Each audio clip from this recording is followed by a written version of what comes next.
ঈদ মোবারক দর্শকবৃন্দ। এই ঈদের ছুটিতে চলে যাচ্ছি ট্রেনে করে নেত্রকোনা। নেত্রকোনা কেন? কারণ সেখানে আছে বিরিশিরি এবং কমলাকান্দা। তো ট্রেনে 270 টাকা সিটিং চেয়ারে বসে কমলাপুর থেকে চলে গেলাম নেত্রকোনার উদ্দেশ্যে। নেত্রকোনা ঠাকুরকোনা নেমে আমরা 200 টাকা সিএনজি ভাড়া দিয়ে চলে যাচ্ছি কমলাকান্দার উদ্দেশ্যে। কমলাকান্দা 5 গাঁও নেমে আমরা সেখানের বড় বড় ঝর্ণা দেখব। যাওয়ার পথে দেখতে পাচ্ছেন ইন্ডিয়ার পাহাড়গুলো। এই সকল পাহাড়গুলো ইন্ডিয়ার ওই পাশে পড়েছে, বাংলাদেশের বর্ডার পার হয়ে। আর সেই ঝর্ণাটিও কিন্তু ইন্ডিয়ার মধ্যে পড়েছে। তো যেতে যেতে কিছু সুন্দর ভিউ আমরা উপভোগ করলাম। তো 10টায় ছেড়ে যাওয়া হাওড়া এক্সপ্রেস ট্রেন আমাদের 4:30টায় নামিয়ে দেওয়ার পর 4:30 থেকে 6:30 2 ঘন্টা লেগেছে আমাদের এই 5 গাঁও ইন্ডিয়ান বর্ডারের কাছাকাছি চলে আসতে। তো আমাদের এখানে মূল টার্গেট হচ্ছে সেই ঐতিহ্যবাহী বট গাছটি এবং ইন্ডিয়ার সেই ঝর্ণাটি দেখা। আপনাদের ভোর 7টার আগেই সেখানে পৌঁছাতে হবে, তা না হলে সেখানে বিএসএফ ঝামেলা করতে পারে। তো এখানে দেখতে পাচ্ছেন আমরা বাংলাদেশের বর্ডার ক্রস করে ইন্ডিয়ার দিকে রওনা দিচ্ছি। এখন আমরা ইন্ডিয়ার মেঘালয় রাজ্যে উপস্থিত আছি। তো আপনারা এখানে গেলে অবশ্যই 8টা 8:30টার মধ্যে বের হয়ে আসবেন, তা না হলে বিএসএফ ঝামেলা করতে পারে আর বিজিবিও চলে আসবে আর আপনাকে সামনে যেতে দেবে না। তাই আপনি অবশ্যই এখানে 6:30টার গিয়ে 8টার মধ্যে ব্যাক করতে পারবেন।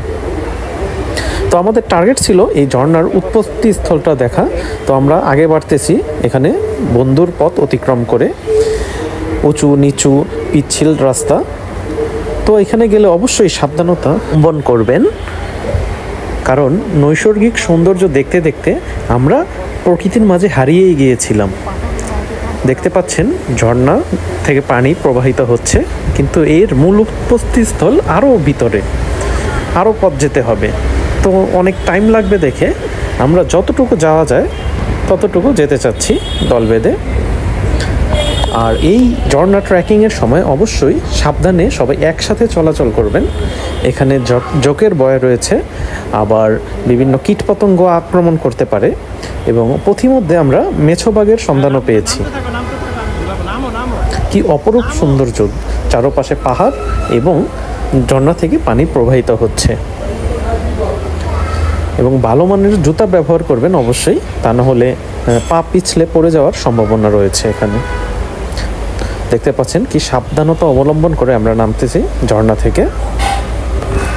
ঝর্ণার মূল উৎপত্তিস্থলে যাওয়া হয়নি আর। তো সেদিন আমাদের টার্গেট ছিল একদিনের মধ্যে নেত্রকোনার প্রতিটি নৈসর্গিক সৌন্দর্য উপভোগ করা। তো আমাদের পরবর্তী গন্তব্য হচ্ছে এই নদীটা পার করে যেতে হবে লেঙ্গুয়ার পথে। তো পায়ে হেঁটেই এই নদীর বুকে চর জেগে ওঠা জায়গাটি আমরা পার হয়ে গেলাম। এখানেও খুব সুন্দর সুন্দর ভিউ আপনি দেখতে পারবেন। এখান থেকে অটো নিয়ে 70 টাকা ভাড়া নেবে জনপ্রতি, চলে যেতে পারবেন লেঙ্গুয়ার উদ্দেশ্যে। যেতে যেতে আশেপাশে আরও কিছু মনোরম দৃশ্য উপভোগ করতে পারেন। লেঙ্গুয়া থেকে আপনি আরও 100 টাকা জনপ্রতি দিয়ে চলে যেতে পারেন এখানকার দর্শনীয় স্থান 7 শহীদের মাজার। 1971 সালের মুক্তিযুদ্ধে এখানে শহীদ হওয়া 7 জন শহীদের কবর দেওয়া হয়েছে। অনেকগুলো গাছের আড়ালে প্রায় ইন্ডিয়ান বর্ডারের কাছাকাছি এই কবরগুলো অবস্থিত আছে। এখানের একটি অন্যতম আকর্ষণীয় স্পটও এটা। তো এটাও দেখে আসলাম আমরা। নেত্রকোনায় আসলে অনেকগুলো দর্শনীয় স্থান রয়েছে, আপনারা ইচ্ছে করলেই একদিনেই সবগুলা দেখে আসতে পারবেন।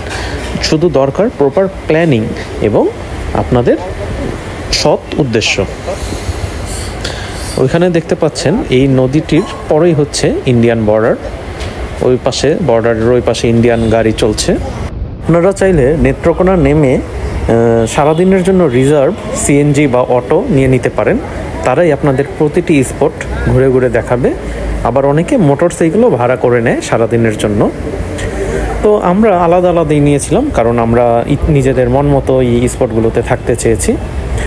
এখন আমাদের পরবর্তী টার্গেট হচ্ছে নেত্রকোনার মূল আকর্ষণ বিডিসিরির সেই বিজয়পুরের ঐতিহ্যবাহী চীনামাটির পাহাড়।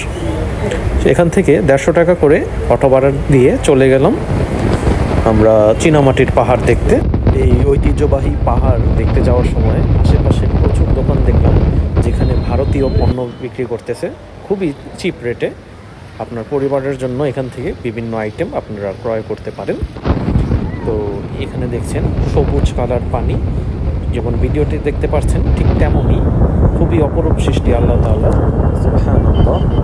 এবং চীনামাটির পাহাড়, তো চীনামাটির পাহাড় দেখার পর আমরা চলে গেলাম 0 পয়েন্টে সবাই মিলে গোসল করতে। নদীতে গোসল করা শেষে আমরা চলে গেলাম নেত্রকোনা শহরে।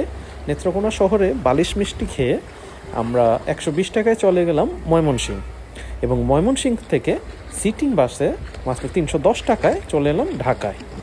তো এভাবেই 1500 টাকায় আমাদের এই ট্যুরটি সম্পন্ন হলো।